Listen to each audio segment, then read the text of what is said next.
Booyah. We're recording. Hello. Hi. Good. Hello. How are you? I'm good. How are you? You can say good morning. I know you want to say it. Good morning, Mahmoud. There you go. Good Yeah. morning. I do like to say good morning. That Yeah. is, I like to say good morning even if it's at night. that's weird. That's okay. I don't. That's also incorrect, That's technically. also okay. I always start these with good morning usually because we usually record in the morning. I think we've only done a couple in the afternoon. True. So, uh, all right, we're gonna get into it pretty quickly here, and what we're talking about today because we're on a little bit of a time crunch. And while we're just kind of overviewing and talking about the quarterfinals prep cycle, which is the next cycle we have, um, me and Mahmoud can talk about this stuff and go on tangents. So I'll try to get into it kind of quickly here, um, so that if we do go on any tangents, we still don't run over on time. So, Mr. Mahmoud, we've got 16 weeks, man. It's the season to be jolly. It is. So 16 weeks from the new year to individual quarterfinals, and then 14 weeks to team quarterfinals. And that Woo. also includes age group, obviously, because they're the same weekend as individuals. Um, so I guess technically it's 15 weeks and 13 weeks if you're not counting the week of. True. So when you hear, I mean, you and I have discussed, the quarterfinals prep cycle, some things we're doing differently from what we did last year, some things we're doing the same or thematically similar. But when you hear 16 weeks until quarterfinals, what do you immediately think? Um, it's a long time. It's a long time. That's 4 months. hmm But oh my God, Mahmoud, I'm not fit right now. It's January already. It's January. Why am I not like ready to go to semifinals right now? Well, it is not the time yet. It's not time yet. Otherwise, semifinals would be next week. And you'd be way fitter right now. Yeah. Yes, exactly. So this is something I bring this up kind of tongue in cheek. Like, this is something that I know I have had discussions with my athletes about. You've had discussions with your athletes about. Our other coaches have talked with their athletes about.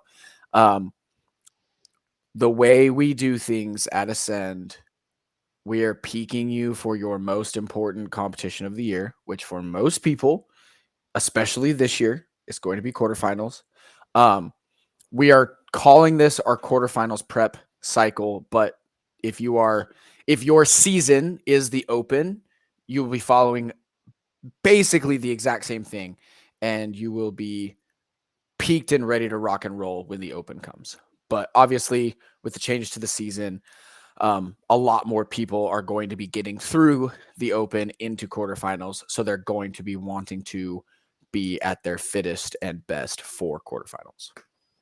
So I don't want people to think that we just don't care about the open. That's not true. It's just with the changes to the season and the way we lay this cycle out on a global view, so to speak. Um, it's all very similar, and you'll be ready to roll for the open. True story. So, what did you break out? It's a true story. Oh, true story. Yeah. All right. Um, Well, don't keep us waiting. What does this cycle entail? bunch of fitness, man. So Bunch this of is the fitness. cycle to be fit. Tis the Yep. season to be fit. 'Tis the season to be fit. So if you've been following any of our blogs, or you were a one-on-one athlete, for this last cycle, there was a very strong emphasis on strength hmm and getting strong. So this was kind of the last little cycle of the year where we really push the strength in an aggressive way. Obviously, we're going to be lifting weights. Obviously, we're going to be doing strength cycles. I don't want anybody to get it twisted and think you're just going to like run and do burpees. But um, this was the last cycle of the year where we were really, really pushing the strength work in an aggressive way, the back squats, the clean and jerk, etc. So we'll start with the strength work. We are going to be squatting. we're going to be front squatting and back squatting. One of the biggest things that we're going to do differently this cycle is we're going to be preparing you for a variety of basically tasks or stimuluses is a way to think about it, particularly in the back squat. So you're going to see varying rep ranges in your squat work. And this is also probably the biggest example throughout the season, other than, a semifinals prep cycle, I would say, because of the games, we go pretty aggressively on the back squat as well. But we are really taking an understanding of what's asked in the sport, and the back squat is really not that sport specific. Most times, very rarely does it come in a workout. Most times it comes in a shape of a 1 rep max, which is typically in the games. And that's, I was gonna say, and that's still ultra rare. Yep. So we're keeping athletes squatting. We're preparing them for squats of various ranges. But this is one of the cycles of the year, which is the biggest example probably of when we look at the squat truly as a tool to make you a stronger organism, and not so much what's your back squat, bro. Right? More about moving the heavy weights comfortably and solidly and getting stronger in that submaximal range versus increasing your 1 rep max. Correct. So that's a big kind of key thing with this cycle. Like I said, addressing the squat from more of a position or a standpoint of what you would see in a traditional, probably strength and conditioning model, right? Football players and soccer players and volleyball players, they back squat or they front squat, but they don't necessarily use that as their guiding light for success in their sport, right? Sure. So front squat, a little bit more sport specific, obviously has much more carryover in what we do to the clean and any kind of squatting in the frontal plane, or not the frontal plane. That's this way. Help Sagittal. me. No, not sagittal plane. Anterior chain. Thank you. Mhm. Fuck. I need more coffee.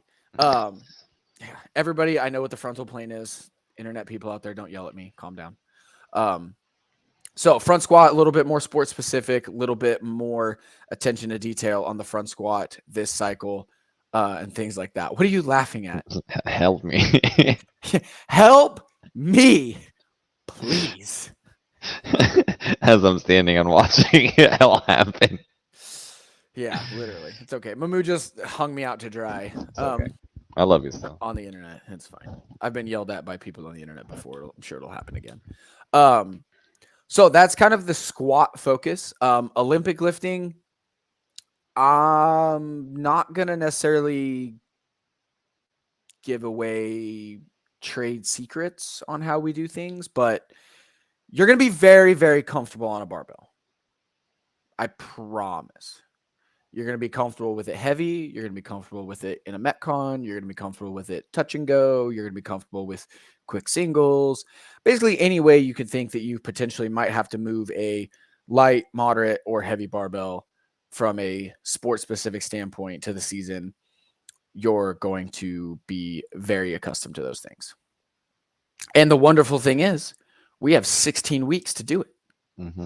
I don't even have to rush. Even more time.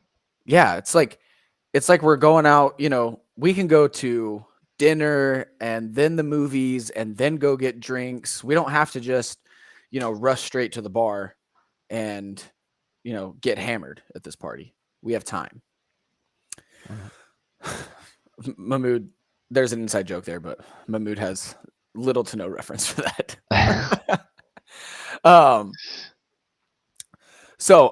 What else do we got? Let's see. Trying to think where I want to go to explain the next kind of portion of this. Let's take a trip down memory lane, and I think this will set this up well for people. Fun. So if we go way back to off season 1 and 2, Mm-hmm. we were doing a lot of zone 2. Mm-hmm. We were doing a lot of monostructural intervals, right? We weren't doing that much classic CrossFit work, Mm-hmm. right? And then we go into preseason 1. We did a little bit more CrossFit, not as much zone 2, a little bit more monostructural work focus, right? Mm-hmm.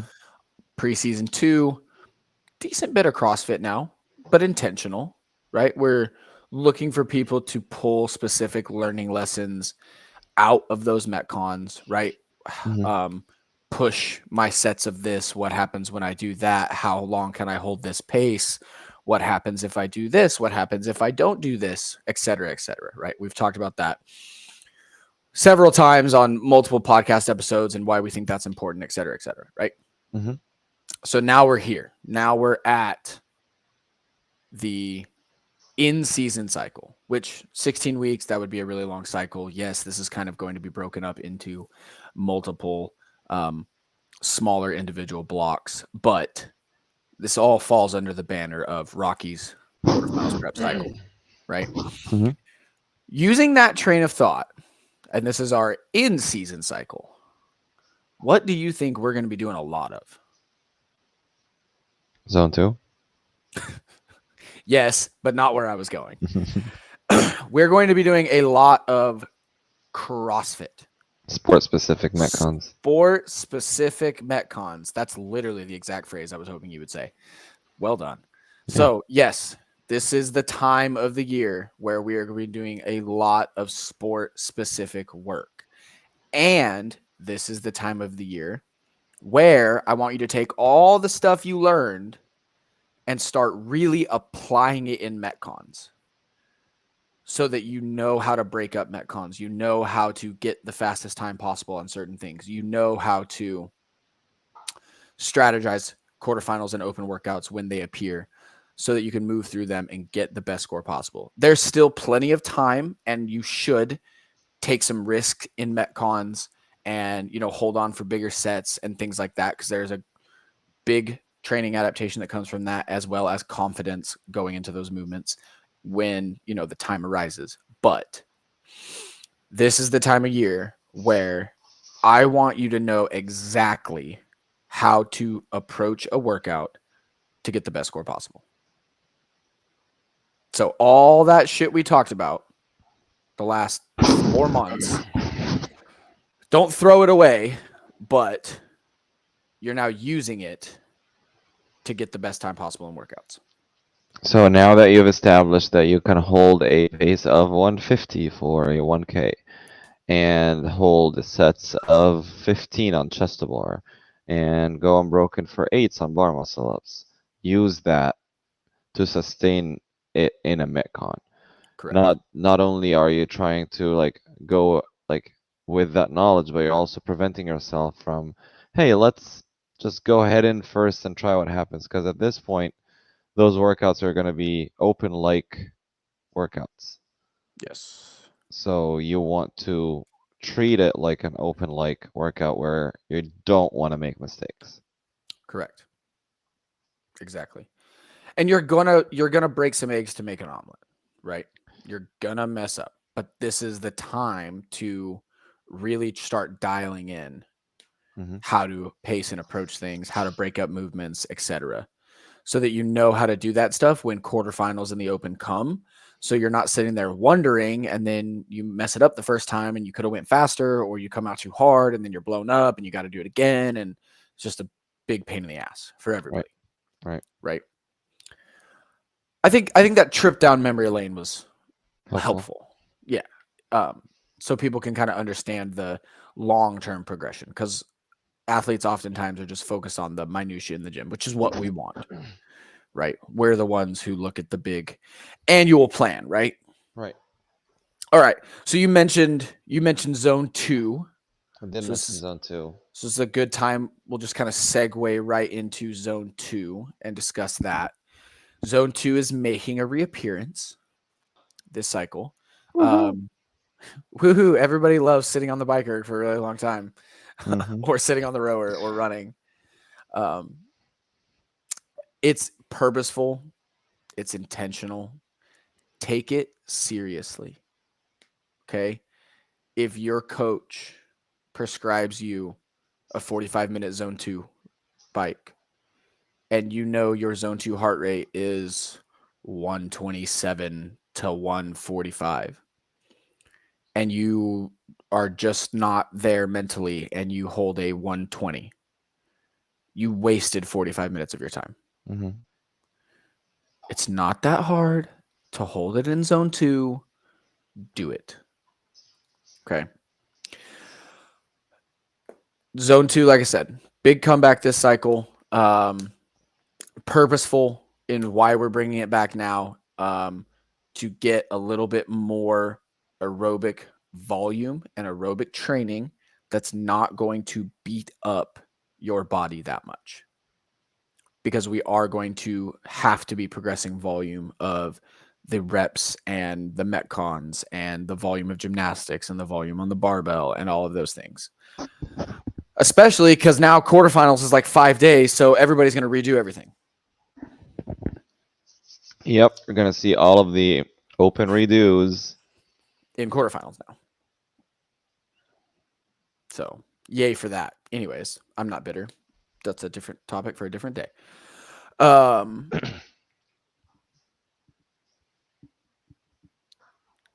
So we covered strength, we covered metcons, zone 2. yes. What about, I mean, I'm guessing at this point gymnastics focused pieces are going to come to like the final phase, or like, hey, we're finishing off some skills, we're not starting to learn some. Yes. So the way I kind of think about this, especially for the athletes that we know are peaking for quarterfinals, right? Like we do have athletes with Ascend who, pending some sort of catastrophe, will make it through quarterfinals without a big deal. So they're still going to have a little bit more of dedicated skill work towards higher level skills that we'll likely see at semifinals, and not quarterfinals. But those athletes that are peaking for quarterfinals, the way that I view this in my head is most of our skills at this point should be in a place where we can start doing them in, or be comfortable doing them in, a mixed modal setting, right? Um, we've done our EMOMs, we've done our intervals, we've done our positional work, we've done our strength work, we've done all that stuff. And ideally, we're in a place where we're ready to just let her rip tater chip, and we're doing that stuff in a mixed modal setting. Now, obviously, that's not always how that works for everybody. So the way I think about this in my head is, if I have an athlete who has a skill that they are just not quite where they need to be with it yet, right? In terms of their raw capacity or their technique with the movement, in my head, I kind of call this a triage situation, where we may not be doing as much volume in a metcon. We may not be doing as much intensity in a session with that movement, Mm-hmm. but we are continuing to hammer EMOMs, intervals, work rest, things like that, to continue progressing that movement. Um, and we're likely going to increase the frequency in which we do that movement to push the amount of reps you get per week. One, to help you from a neurological standpoint get better at the skill acquisition, and two, that will also by proxy increase the volume of that movement that you're doing across the week, right? So that's kind of the two ways I think about skills this cycle for athletes, is like, if the movements that you're nice and comfortable with, you need to be doing them when you're fucking dead ass tired, and you need to be doing a bunch of them at once, and you need to be kind of pushing them now in those settings using the data you got from the last couple cycles on how many you can do this and da da da da da da, right? Mm-hmm. And then those couple skills that an athlete might have, or that one skill that an athlete might have, where they're just, they can do them in a metcon, but the wheels completely come off or something like that. Mm-hmm. Then we're triaging that skill in terms of its priority and we're making sure that we're getting in skill touches multiple times a week. We're making sure that we're doing any other things that might be necessary to progress that skill, because the focus almost shifts at that point from, hey, we've got 16 weeks to like hammer this while we're tired, to fuck, we got 16 weeks till you need to be able to do this when you're tired. Yeah. Well, right. Yeah. So it almost flips the timeline a little bit from, oh, we've got a lot of time to, we got a Yeah. little bit of time, but we don't have that much time. Yeah, especially with skill learning, it's not like the fastest response. Exactly. Yeah. And at this Or point, like if the athlete has still been struggling with a skill or something, it's an important issue to fix that before the open so that it's not the limiting factor in a workout. Like I can't have you get fitter if you are lacking a skill at this point because it doesn't matter. Like if this skill shows up, for example, like a pistol, you're just gonna if you don't have it, you're just gonna look at it. right. Doesn't matter how fit you are. Yeah. And this kind of triage framework is something that, we kind of take with all of our individual athletes, regardless of the modality. Right. If we have an athlete who's really, really fit and really, really good at gymnastics, but they're still just not strong enough to make it to a quarterfinals level or be competitive at a quarterfinals level, you're gonna have more weightlifting than you are conditioning and metconning, Hmm. because that's not what's gonna hold you back the most. Right. And same thing with the conditioning standpoint. I Yeah. know If somebody we sucks at shuttle runs, guess what? You're gonna be doing a lot of shuttle runs. exactly, If somebody doesn't like the machines and or if somebody has just started, we're gonna see what's the limiting factor there, and we're gonna work on that. exactly. Yeah, if you're an athlete who wants to go to semifinals and you have a 285-pound snatch, but you You have a you 3 know minute 400-meter run. yeah, or like you can't hold 10 burpees, 15 burpees on the minute for 5 to 10 minutes, then we have bigger fish to fry than Hmm. putting 5 pounds on your snatch, Yeah. right? So that's something that athletes have probably picked up on who are going to be coached for us. But I mean, if there's people out there who, you know, stumble across this and they're not ascend athletes yet, like, a little nugget for you is definitely to continue to prioritize that thing that will hold you back the most. That being said, like there is at this level of the or at this phase of the year, there is a baseline of fitness that you need to keep up with. You can't get deconditioned. Like I understand that maybe you're a ninja on the burpees, you can't just stop doing metcons. Like No. even if your goal is to like get stronger or get more gymnasty, it goes kind of not the same when it comes to if you're a very strong person. You can let go of some strength. If you have 285 power snatch or whatever, you can let go of some strength and work on getting really fit or a lot fitter because that is going to be a limiting factor when it comes to a global online fitness qualifier. Yeah, and I mean, two things that immediately jump to my mind just with what you just said is, one, how many fucking times have we seen it? The really strong guy who focuses on their fitness still gets stronger. Hmm. Like, that's one of the wonderful things that CrossFit does, right? If they're just doing baseline strength maintenance work Hmm. and then they're hitting metcons hard with barbells and dumbbells and all this, that, and the other, and then you get them in an open or a quarterfinals workout, you get a little adrenaline, and holy shit, they PR their snatch, Right. right? Um, and then the other thing with taking too much time off conditioning work, especially high intensity conditioning work now in the season, I need you to not freak out when it hurts really bad. Hmm. And you have to know what that's going to feel like so you don't freak out, right? And we've seen that happen before. Oh We've yeah. seen that live where like people thought they're like, okay, I'm gonna go in, I'm gonna destroy this. I'm really good at like, I don't know, squats. Hmm. And 3, 2, 1, go. It's 10 reps in, and it's like, like and there's no breathing pattern, and it sucks. So you still need to do what you don't want to do, which I think if you were an ascent athlete through the last open, you kind of know what's coming towards you when it comes to mentally preparing you. If you don't, mess around and find out. Pony up, boys. Hmm. This is my favorite cycle. I say that about every cycle. I'm You like, say oh, that this, about every this cycle. is my favorite cycle. Um, This is this is your more villainous cycle. this is the cycle where I, as a coach, am like, the gloves are off. Hmm. Like, We've done the work. Now let's get to it. yeah, and I'm no longer like pulling my punches Hmm. with workouts. Like, there's gonna be workouts that make you question if you want to do fucking CrossFit anymore. And yeah, if you have been already thinking that we're not pulling our punches, guess again, guys. You better eat your Wheaties, because.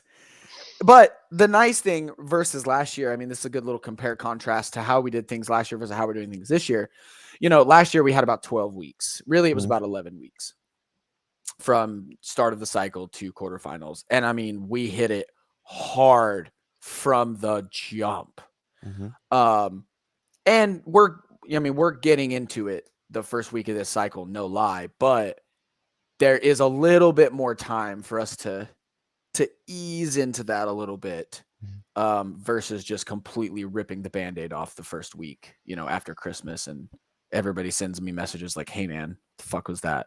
What's wrong with you? Yeah. So that is a nice thing. Like, from an athlete perspective, something to keep in mind is you have a little bit longer of a runway to continue progressing. And, we're going to build you into the amount of volume and the amount of things that are going to be asked of you, versus just ripping the Band-Aid off and going kind of full send from the very first week of the cycle. Right. And like, don't get me wrong, you're still gonna get a little shocked, and that's part of it. Oh yeah. Like, don't feel like, oh man, I suck. No, Yeah. it just hurts. Well, and I mean, we talked about this a little bit the last podcast, and this is something just to keep in mind for people, coming off the holiday Oh, week. that too. Like, number one, you're not going to lose all your fitness if you only work out a couple of times between Christmas and New Year's. It's probably going to benefit you because you're going to get in a lot of extra recovery, which you're going to need because you've got 16 weeks of fucking Pe- gung Pretty ho much training. peak fitness. Yeah, like, this is the time. This Like, is gonna be the fittest you are all year yeah, for most of our athletes, for right? most of our athletes. Yeah, 100%. So, yes, when you come back the first week, you're going to feel a little out of shape. You're not. You're fine. Just do the damn work. And in 7 days, if that, you're going to feel back to normal. It's a gear shift. Yes. Wow, that was Correct. really cool. That was good. That was really Look at cool. you. I wanted to visit something that happened on top of those lines. Yesterday or every Wednesday, Tristan and I and the rest of the SN team, we meet to discuss next week's programming. And he started, speaking of like the holidays and all that, started the programming of the week with like, Monday, do not go to the gym. If you go work out on Christmas, you're a fucking psychopath. Stop it. Yeah, so again, if you are celebrating Christmas in any capacity, you should not be in the gym. No. Just take the day off Like, and actually eat. Don't starve yourself because you're taking the day off. yeah. And like, 'Cause don't go for a 30-minute run either. Like, just, especially if you're an athlete, like if you're somebody who's just training for like health and longevity and you want to go for a 20-minute jog on Christmas, whatever. But if you're an athlete who's training competitive levels of training, competitive volumes, and you know that you're about to hit this quarterfinals and open prep cycle really hard, just chill out for one day. Just one day. learn how to relax. Just It will be beneficial fucking outside of the gym too. chill. The other thing about it, like, screw all the physiology stuff. You need it mentally. And don't lie to yourself and say you don't. Just don't. And yeah, also, like, if you work out on Christmas, like, you're certifiable. Stop it. Like, Again, just, if you are a person in any part of the world that does not celebrate Christmas, we're not talking to you. yeah, ignore me. Ignore me. Ignore me. Yeah. But if you are celebrating Christmas and that's what you're doing, just don't go to the gym. Okay? Just, you'll be fine. All right. There's stuff you can go do on Tuesday. I even programmed a 12 days of Christmas workout. And he hates that. And I think they're the most retarded thing ever. Unfortunately, I hate it too. It's just, hey, how much obscene stuff can I do and just crush myself for 40 minutes, basically? Some Or are longer. more. Yeah, some take longer, but like from a intelligent training perspective, it's like against everything I hold near and dear. Did you ever see, this is slightly off topic, but I've always found this absolutely hilarious.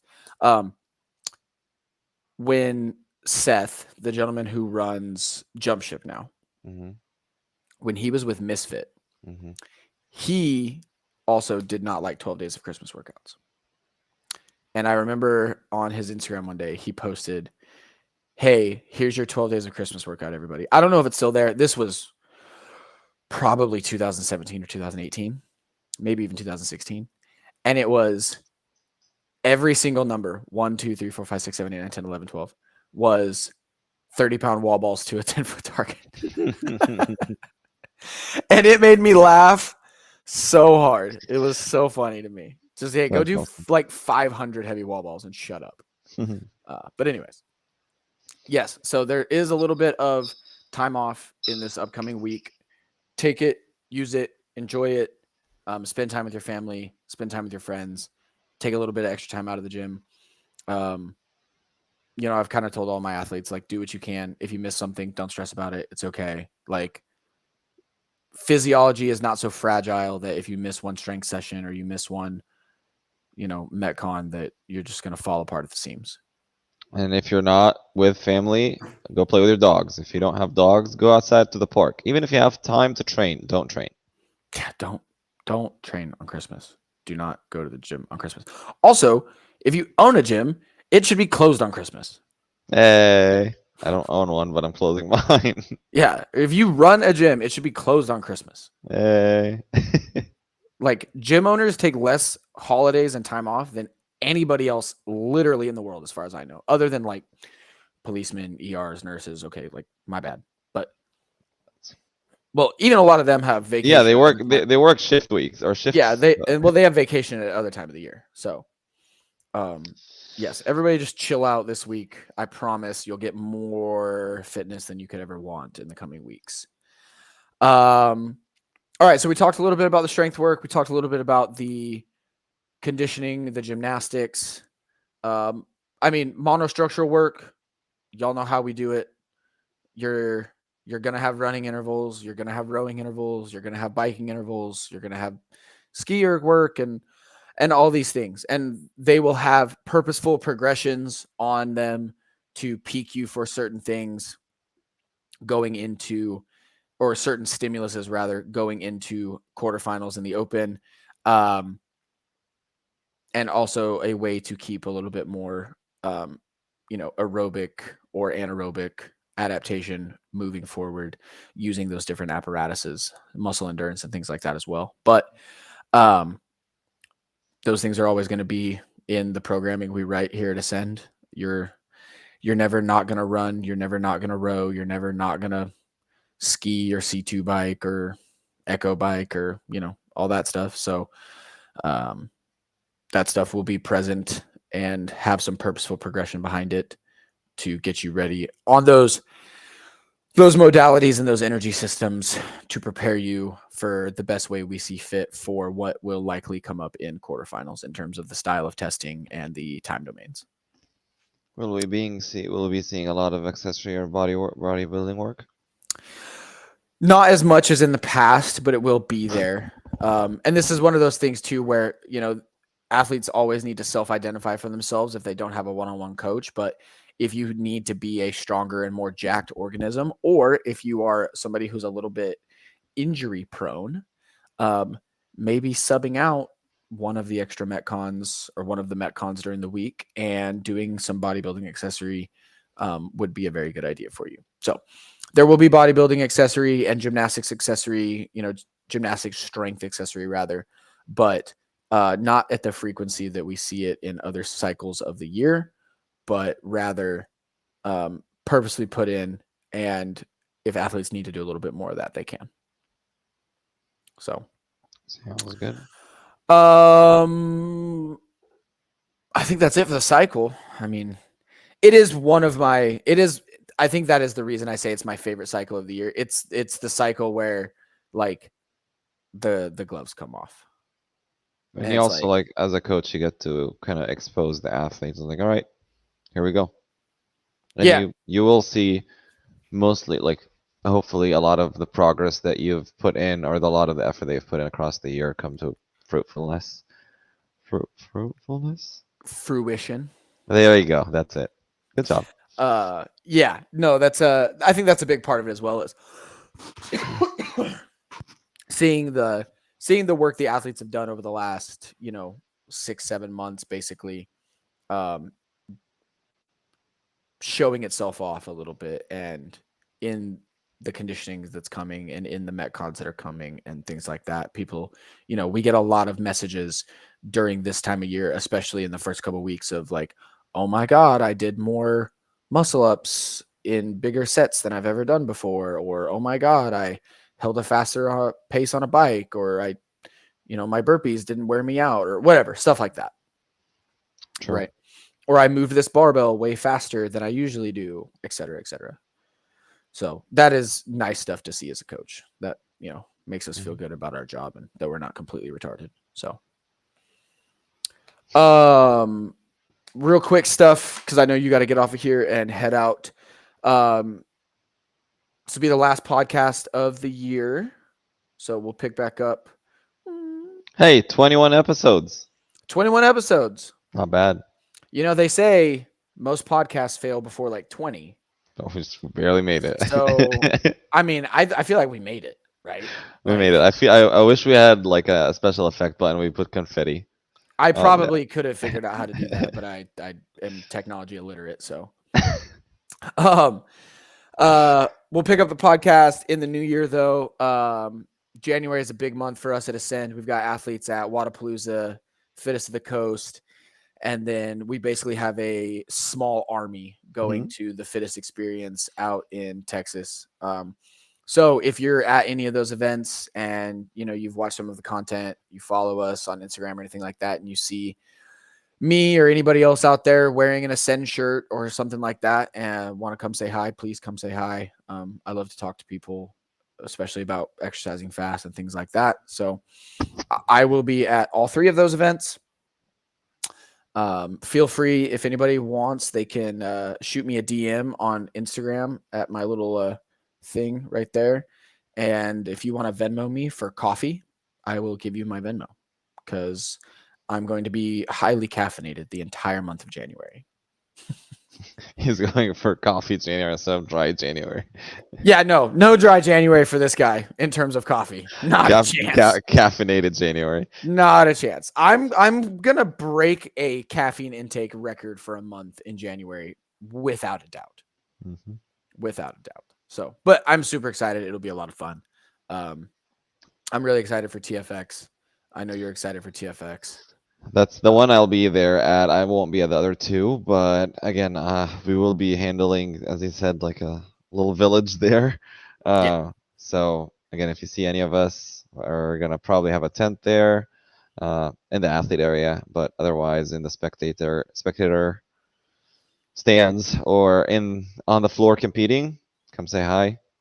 And if you want to talk, also if you have any topics that you want us to discuss in the New Year's podcast, Hmm. shoot us some text, shoot us a DM on Ascend Athlete, or shoot any of those little ones up there. I can't reach yours.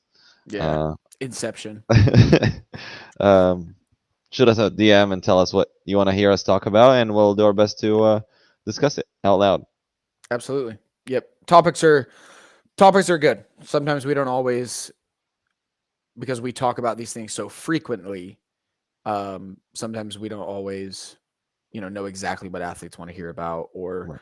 we've already discussed something that people do want to hear about, but we don't think they want to hear about it because we already talked about it because you and I basically talk all day, every day. So, Yeah, so just let us know what you want to hear, and we'll do our best. And be on the lookout for potential apparel run within the next 4 weeks. What you guys don't know is he just gave me a deadline. I didn't. No, okay. Yeah, we'll get there'll be some more apparel coming down the pipe. There's gonna be some news and stuff like that going into the new year, in the first couple months of the new year that Mahmoud and I are working on. So just so y'all know, just because we don't have a podcast next week doesn't mean we're not working. So That's funny. all right, you got anything else, brother? No, sir. All right. Appreciate your time this morning. Absolutely. And hope everybody has a wonderful and blessed holiday week. And we will see y'all in the new year. Happy holidays, guys.